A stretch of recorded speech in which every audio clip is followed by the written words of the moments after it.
Hello everyone, welcome to all.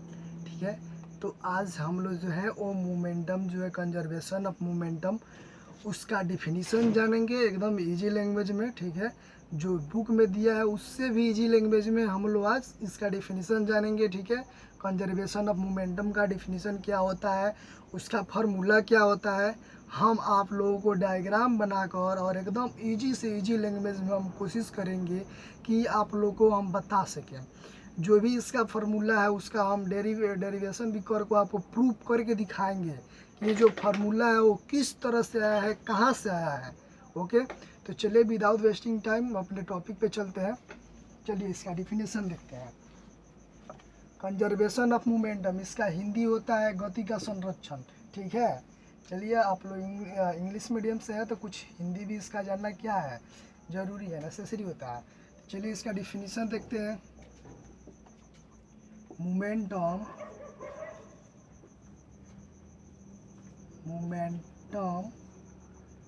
can neither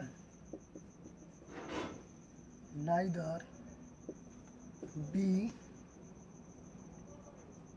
created nor be destroyed, but it can transfer from one body to another body. देखिए, जो momentum होता है उसको ना ही हम बना सकते हैं और न ही हम उसको नष्ट कर सकते हैं। जब दो रास्ते बंद हो गए तो क्या कर सकते हैं? आप लोग के मन में तो ये क्वेश्चन होना चाहिए ना। तो देखिए, इसका डिफिनीसन ही होता है momentum can neither be created. जो मोमेंटम होता है उसको नहीं हम बना सकते हैं, नर बी डिस्ट्रॉयड, नहीं उसको नष्ट कर सकते हैं। तो नहीं कर सकते हैं तो क्या कर सकते हैं? But it can transfer from one body to another body. हम लोग इसको ट्रांसफ़र कर सकते हैं एक बॉडी से दूसरे बॉडी में। ठीक है, वो कैसे होगा, क्यों होगा, सब हम आपको बताएंगे। ठीक है, देखिए, चलिए इसको मिटा देते हैं। ठीक है, और फिर से जो इसका आगे वाला पैराग्राफ है उसको हम आपको बढ़िया से एक और डिफिनीसन लिखवा दे रहे हैं। ये डिफिनीसन है, ठीक है, इसको नोट कर लीजिएगा, एकदम इजी लैंग्वेज है। ठीक है, और आपका इंग्लिश एकदम वीक होगा ना और केवल ABCD भी याद होगा ना तो ये जो इसका डिफिनीसन है वो देखते ही देखते क्या हो जाएगा, आपको एकदम याद हो जाएगा। चलिए तो नेक्स्ट देखते हैं, इसको मिटा देते हैं हम।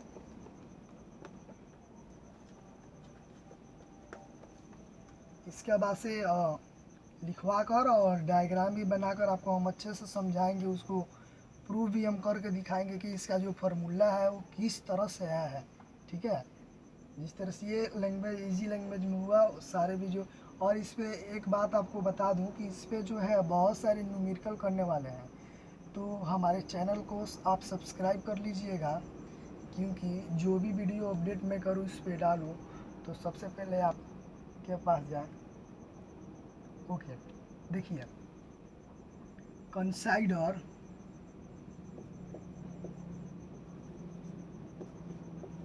To body of mass M1 and M2। ठीक है, दो बड़ी है, मान लीजिए दो कार है, उसका मास जो है वो एक का M1 है और एक का M2 है। ठीक, आर मूविंग विथ इनिशियल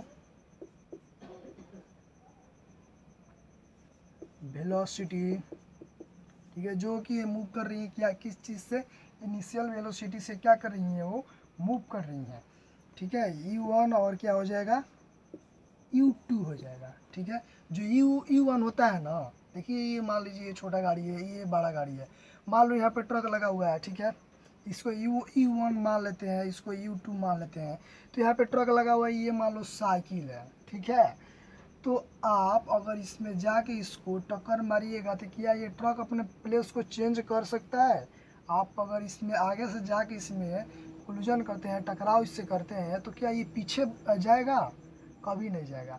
इसीलिए जो U1 होता है, ठीक है, चलिए हम आपको लिखवा देते हैं, U1 always greater than U2, ठीक है।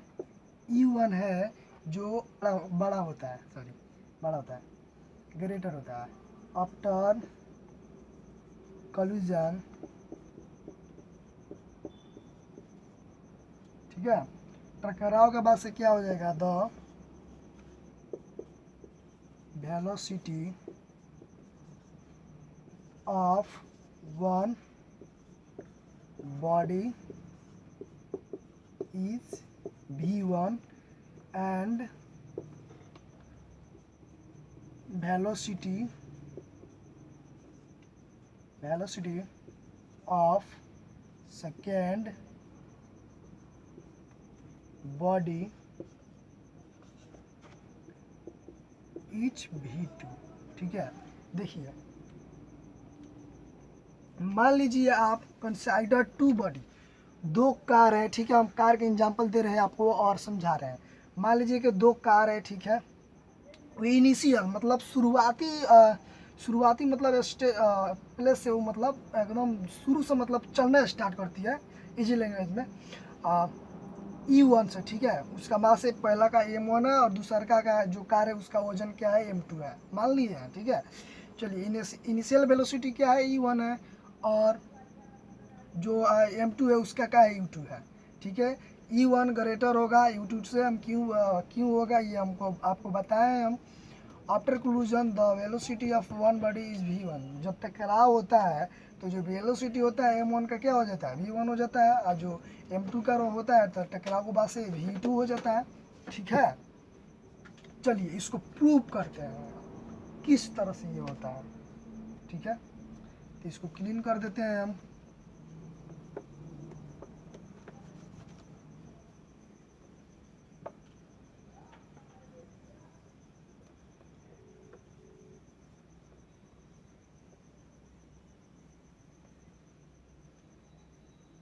ये हो गया। अब इसको अच्छे से डायग्राम लेकर आपको हम बताएंगे, प्रूव करेंगे कि ये किस तरह से हुआ है, ठीक है। चलिए ये क्लीन हो गया, अब देखते हैं। चलिए सबसे पहले तो ये फार्मूला लिखना जरूरी है, टोटल मोमेंटम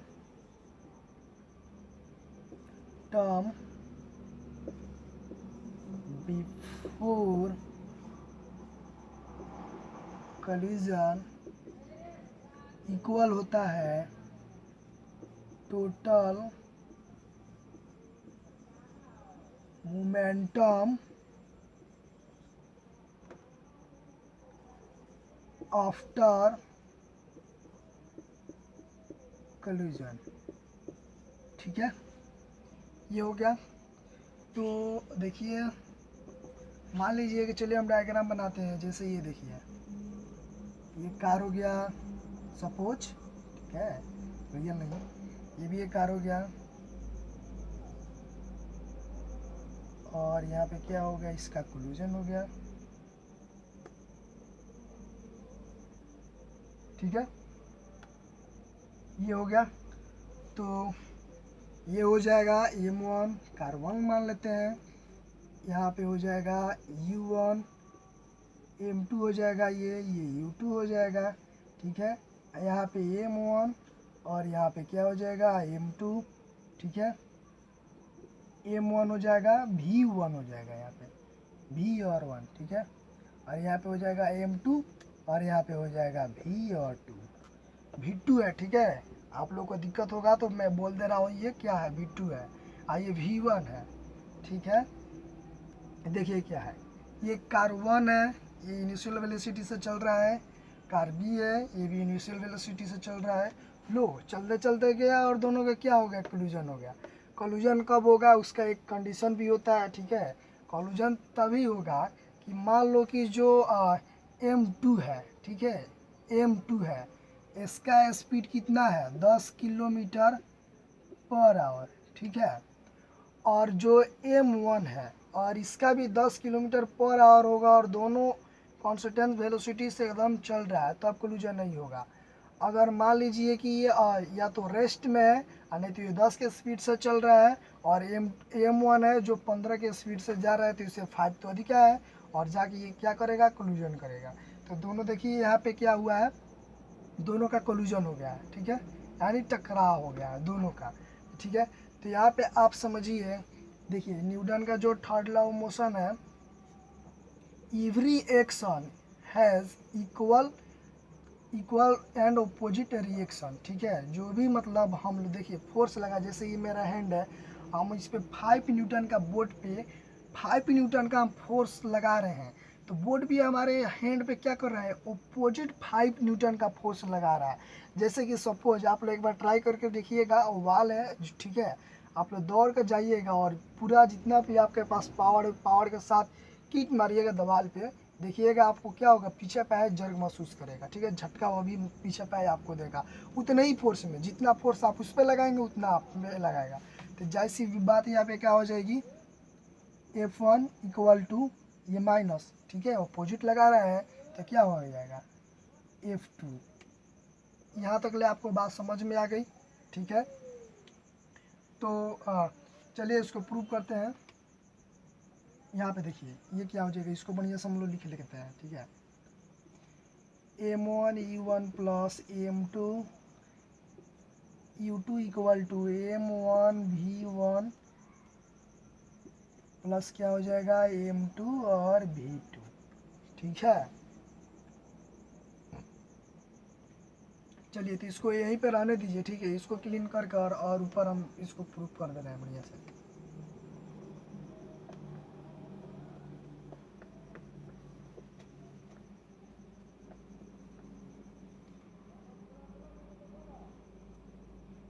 ठीक है, लगाएगा तो यहाँ पे देखिए ये क्या हो जाएगा, ये फोर्स लगा रहा है, तो यहाँ पे क्या है, M1 है, M1 हो गया, ठीक है।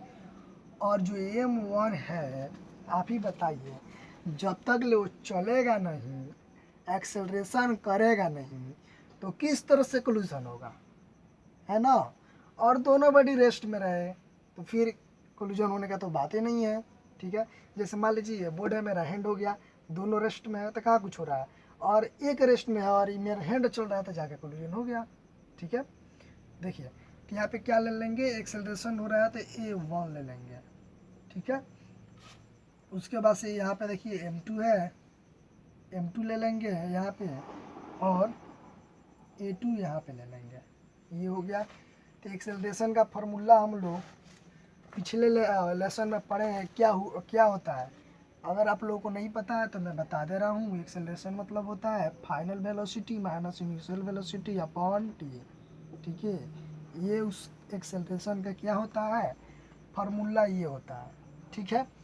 तो चलिए आप लोग इसको नोट कर लीजिएगा, मैं शॉर्ट में लिखा हूँ, भी से होता है, ठीक है, फाइनल, और यू से होता है इनिशियल वेलोसिटी, और टी से क्या होता है, टाइम होता है, ठीक है। आप लोग तो इंटेलिजेंट हो और अच्छे से समझ में आता होगा आप लोग को। चलिए तो इसको क्या कर रहे हैं, क्लीन कर दे रहे हैं हम,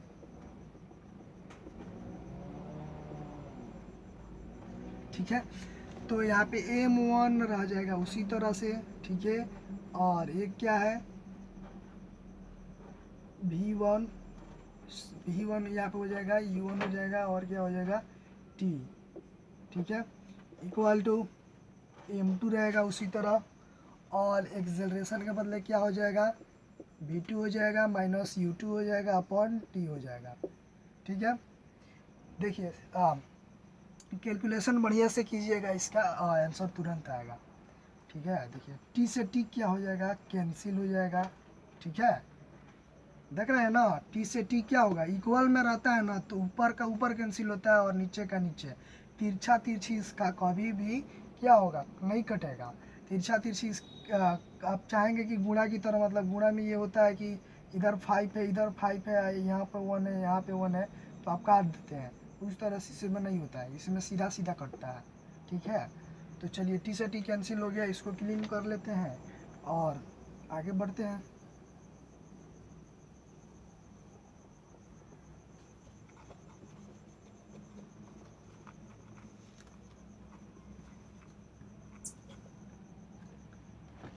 हो गया तो मल्टीप्लाई कर देंगे, क्या हो जाएगा m1 v1, ठीक है।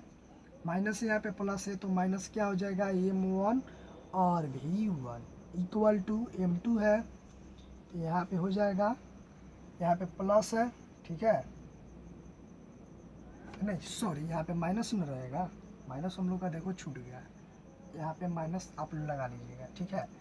तो माइनस माइनस प्लस हो जाएगा, ठीक है। तो m2 हो जाएगा और यहाँ पे v2 हो जाएगा। माइनस माइनस प्लस होता है, यहाँ पे माइनस रहेगा, ठीक है। माइनस माइनस क्या होगा प्लस होगा, तो प्लस हो जाएगा, फिर से क्या हो जाएगा यहाँ पे m2 हो जाएगा और u2 हो जाएगा, ठीक है। देखिए यहाँ पे माइनस है तो अगर इसमें मल्टीप्लाई करेंगे तो m2 और v2, ठीक है, माइनस का साइन रहना चाहिए, ओके। उसके बाद से क्या करेंगे, इसमें और इसमें मल्टीप्लाई करेंगे तो m2 हो जाएगा। माइनस माइनस सबसे पहले देखिए माइनस माइनस साइन का चिन्ह आपका जो इसका सिंबल है उसका अच्छे से आप इसको क्या कीजिएगा, अच्छे से इसको ध्यान रखिएगा माइनस का। तो यहाँ पे माइनस माइनस है तो यहाँ पे प्लस हो जाएगा, तो m2 हो जाएगा और यहाँ पे क्या हो जाएगा u2 हो जाएगा, ओके। इतना आप लोगों को समझ में आया। तो देखिए सबसे पहले इसको क्या करेंगे, लिखेंगे m1 और v1, ठीक है। ये माइनस में इधर आएगा तो क्या हो जाएगा प्लस में हो जाएगा, m2 हो जाएगा, यहाँ पे v2 हो जाएगा इक्वल टू, देखिए ये क्या हो जाएगा माइनस से इधर आएगा तो क्या हो जाएगा प्लस में हो जाएगा, m1 u1 प्लस में हटले है तो m2 और u2। इसी को अच्छे से अरेंज कर लेंगे, जैसे कि हम लोग ट्रेन जा रही है तो उससे दिक्कत नहीं है, चलिए ठीक है। तो इसको में हम लोग का क्या हो गया, जो कंजर्वेशन ऑफ मोमेंटम का फार्मूला था वो हम लोग का प्रूफ हो गया, ठीक है। इसको आराम से लिख लेंगे, इस तरह से सीधा कर लेंगे m1 u1 plus m2 u2 equal to m1 v1 plus m2 और v2, ठीक है। ये देखिए ये प्रूफ हो गया। तो गाइस हमने जो कंजर्वेशन ऑफ मोमेंटम था इसका डिफिनीशन और इसका जो फार्मूला है किस तरह से आया, डायग्राम बनाकर आपको अच्छे से मैंने समझाया, ठीक है। और कोई भी आपको डाउट है तो कमेंट बॉक्स में हमको कमेंट कीजिए ताकि हमको पता चले कि आपको क्या डाउट है। मैं ट्राई करूँगा कि फिर से आपको अच्छे से समझाऊँ। देखिए इस पे जो है बहुत सारे न्यूमेरिकल है, तो न्यूमेरिकल भी करेंगे और इसका भी एक और दो फार्मूला इसी से बनेगा, ठीक है, जो कि आपको न्यूमेरिकल बनाने में बहुत हेल्पफुल होगा, बहुत हेल्पफुल। ये जो टॉपिक था ये बहुत इम्पोर्टेंट था, इसको आप अच्छे से इसको याद रखिएगा, ठीक है। तब तक के लिए बाय एंड टेक केयर।